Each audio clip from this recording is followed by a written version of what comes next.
আসসালামু আলাইকুম। কেমন আছো আমার প্রিয় সকল বন্ধুরা? আশা করি তোমরা সকলেই অনেক অনেক ভালো আছো, আনন্দে আছো, সুস্থ আছো। আলহামদুলিল্লাহ আমিও অনেক ভালো আছি। আমার সকল বন্ধুদের জন্য রইল অসংখ্য ধন্যবাদ, অনেক অনেক ভালোবাসা ও শুভকামনা। তা আজকে আমি তোমাদের সঙ্গে শেয়ার করতে চলেছি বেগুন ভর্তা রেসিপি। শীতকালে কিন্তু বেগুন ভর্তা গরম ভাতের সঙ্গে ভীষণ ভালো লাগে। তো অনেকেই কিন্তু ভর্তা বানিয়ে থাকে, কিন্তু অসাধারণ একটা স্বাদ আসে না। তো আমি যেভাবে ভর্তা বানিয়ে থাকি তাতে কিন্তু অসাধারণ স্বাদ আসে, আর যেটা কিন্তু সাদা ভাতের সঙ্গে ভীষণ ভালো লাগে। আর এ ধরনের ভর্তা থাকলে সাদা ভাতের সঙ্গে আর যেন কোনো সবজিই লাগে না। তো চলো দেখে নাও আমি কিভাবে এই ভর্তা বানিয়ে থাকি।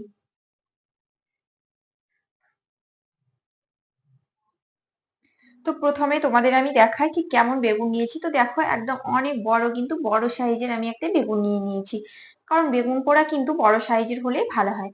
আর বেগুনটাকে দেখো এভাবে কিন্তু চাকু দিয়ে ফেলে নিয়েছি মাঝখানটাকে, তাতে করে সুন্দর ভিতরে একটু আগুন ঢুকবে আর তাড়াতাড়ি কিন্তু এটা পোড়ানো হয়ে যাবে। তো এখানে বেগুনটা নিয়ে নিয়েছি, এবারে আমি গ্যাসটাকে জ্বালিয়ে দেব। তারপর এখানে দেখো আমি একটা নেট দিয়ে দিচ্ছি, তারপর আমি এটাকে পুড়িয়ে দেব। তো পোড়ানোর সময় একটা কথা খেয়াল রাখবে, বেগুনের সব সময় এই দিকটা আর কি গোড়ার দিকটা এভাবে কিন্তু দেবে, তাহলে কিন্তু বেগুনটা খুব সুন্দর পড়ে। আর এদিকটা যদি আগে দেওয়া হয় তাহলে এদিকটা কিন্তু শক্ত থেকে যায়। তো তোমাদের আমি আরো কিছু টিপস বলে দিই, যারা বেগুন পোড়াও কিন্তু ভালো দেখবে বেগুন পোড়া হয় না অনেকেরই, একটু শক্ত শক্ত ভাব থেকে যায় বা একটু ধোঁয়াটে গন্ধ হয়, তাদের আমি বলবো যে এভাবে বেগুন পোড়ালে, আমি যেভাবে বেগুন পোড়াই সেভাবে যদি বেগুন পোড়া হয় একদমই খেতে খুবই সুন্দর হবে। আর ভিতরটা খুব সুন্দর নরম হবে, একেবারে শক্ত থাকবে না আর কোনো গন্ধ ছড়াবে না।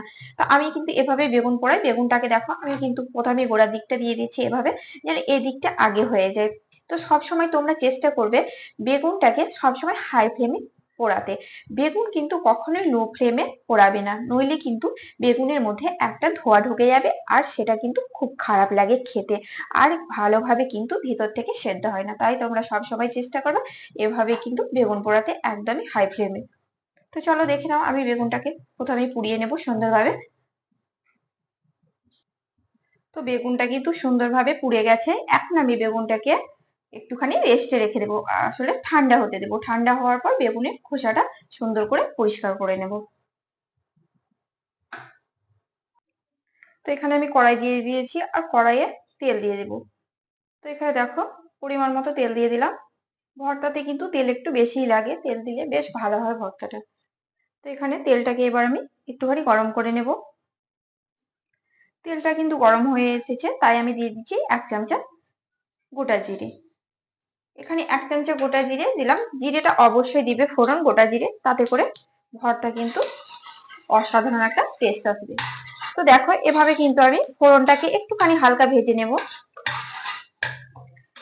যেন খুব সুন্দর একটা সুগন্ধ বেরিয়ে আসে।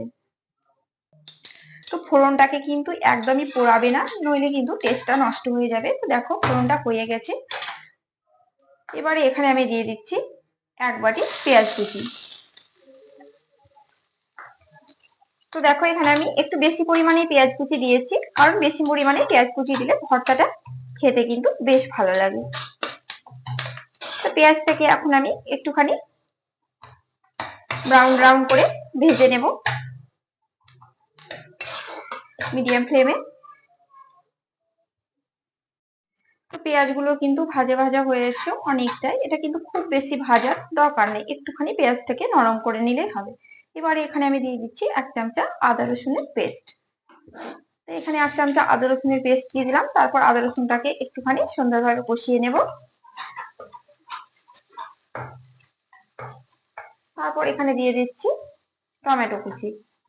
এখানে কিন্তু আমি একটা বড় সাইজে টমেটো কুচি নিয়েছি, একটা বেগুন, তাই এখানে একটা বড় সাইজের টমেটো কুচি নিয়েছি। তারপরে মশলাগুলোকে সুন্দরভাবে কষিয়ে নিতে হবে।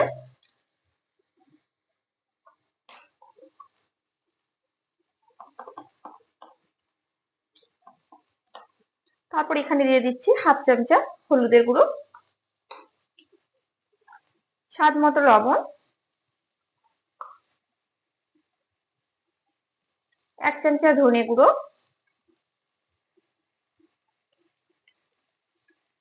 আর 1 চামচা জিরের গুঁড়ো। তারপর মশলাটাকে কিন্তু ভালোভাবে কষিয়ে নিতে হবে, যেন আদা রসুনের কাঁচা কাঁচা গন্ধটা না থাকে। তো এটাকে আমি আরো 5 মিনিট সুন্দরভাবে কষিয়ে নেব। আর দিয়ে দিচ্ছি এখানে কাঁচা লঙ্কা। তো কাঁচা লঙ্কাটাকে এভাবে কিন্তু কুচো কুচো করে দিয়ে দেব। এখানে আমি 3টে কাঁচা লঙ্কা দিচ্ছি। তোমরা চাইলে যেমন ঝাল খেতে চাও তেমনই দিবে, কিন্তু ভর্তা একটু ঝাল ঝালি বেশ ভালো লাগে। ভর্তা দেখবে যতটা ঝাল হবে খেতে কিন্তু ততটাই টেস্টি লাগবে।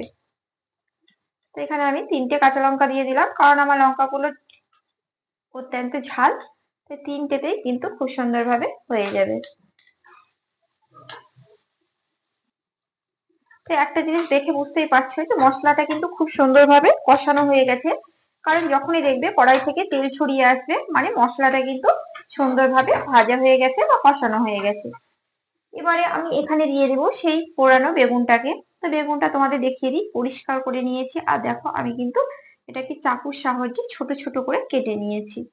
গোটা থাকলে কিন্তু এটা ভালো হবে না, তাই এটাকে চাকুর সাহায্যে এভাবে সুন্দর করে কেটে নিয়েছি। তারপর আমি বেগুনটাকে দিয়ে দিচ্ছি। বেগুনটাকে দিয়ে দেখো এভাবে কিন্তু নেড়ে চেড়ে নিতে হবে।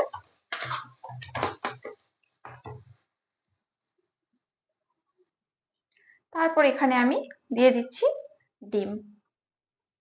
তো তোমরা এখানে একটা দুটো যা খুশি ডিম কিন্তু দিয়ে দিতে পারো। তো এখানে কিন্তু আমি একটাই ডিম দিলাম, কারণ একটা বেগুন, এখানে দুটো ডিম দিলে হবে অবশ্য। তো আমি এখানে একটাই ডিম।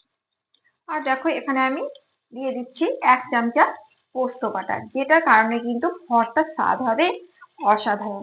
তো এখানে আমি 1 চামচা পোস্ত বাটা দিয়ে দিলাম। এবার সবগুলোকে কিন্তু সুন্দর করে মিশিয়ে নিতে হবে।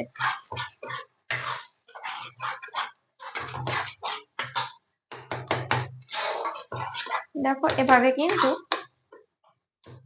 মিশিয়ে নেব। তারপর এটা আরো 10 থেকে 15 মিনিট এভাবেই কিন্তু নাড়তে থাকতে হবে। তো দেখো ভর্তা কিন্তু আমার এখনো রেডি হয়নি। ভর্তা করার সময় সব সময় কিন্তু একটা কথা খেয়াল রাখতে হবে, যেন কড়াই থেকে যখন ভর্তাটা ছেড়ে ছেড়ে আসবে তখনই কিন্তু বুঝবে যে ভর্তাটা রেডি হয়ে গেছে। অনেকেই আছে দেখবে যে মশলার সঙ্গে এভাবে কিন্তু মেখে একটু পরেই নামিয়ে দেয়, ভাবে ভর্তাটা রেডি হয়ে গেছে। ওভাবে করলে কিন্তু ভর্তার একদমই টেস্ট পাওয়া যাবে না। ভর্তা যখন রেডি হয়ে যাবে তখন কিন্তু তেল ছড়িয়ে আসবে আর কড়াই থেকে ভর্তাটা ছেড়ে ছেড়ে আসবে। তাই এখনো কিন্তু ভর্তা আমার রেডি হয়নি, তাই ভর্তাটাকে আমি আরো কিছুক্ষণ নেড়ে চেড়ে নেব।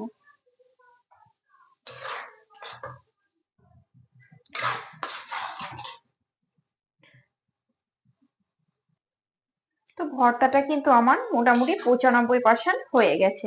দেখো তেল মোটামুটি ছড়িয়ে আসছে, কড়াইয়ে কিন্তু লাগছে না। তো এবারে আমি দিয়ে দেব ধনেপাতা কুচি।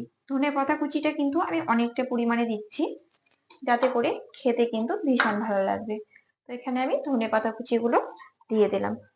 এখানে ধনেপাতা কুচি দেওয়ার পরে কিন্তু এটাকে আমি আরো 5 মিনিট মতো নাড়বো।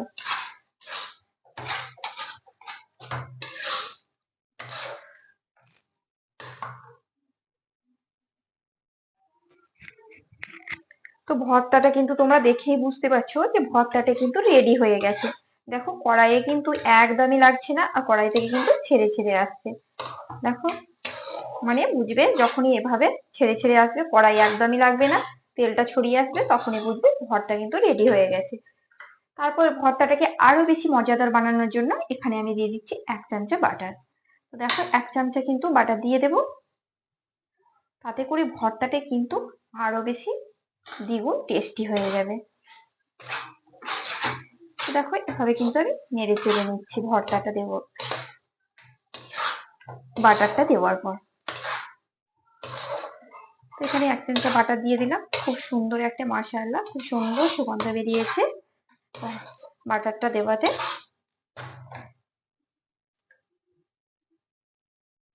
আলহামদুলিল্লাহ ভর্তা কিন্তু আমার রেডি হয়ে গেছে। এবারে আমি ভর্তাটাকে তুলে নেব।